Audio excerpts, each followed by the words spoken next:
Dobrý den! Teď si spolu ukážeme, jak správně změřit všechny potřebné míry pro šaty. Vezměte si krejčovský metr, postavte se uvolněně a jdeme na to krok za krokem. 1. Obvod hrudníku.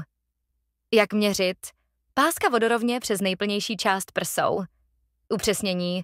Měřte v podprsence bez push-up, dýchejte přirozeně, páska je rovnoběžně s podlahou i na zádech. 2. Obvod pod prsy.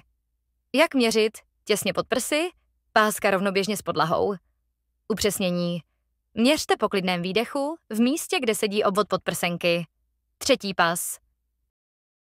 Jak měřit? V nejužším místě trupu, obvykle podle šňůrky v pase.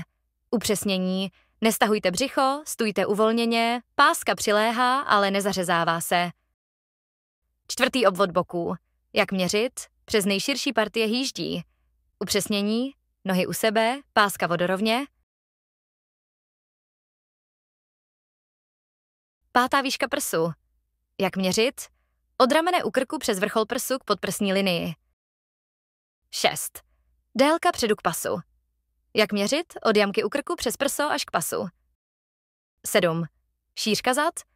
Jak měřit? Od podpaží k podpaží přes lopatky. 8. Délka zad k pasu. Od krční jamky po páteři dolů k pasu. 9. obvod bicepsu. Jak měřit? Kolem nejširší části horní paže. Upřesnění. Ruka lehce pokrčená, páska neškrtí.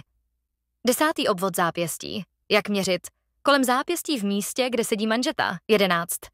Délka ruky natažené. Od ramenního bodu přes loket až k zápěstí. 12.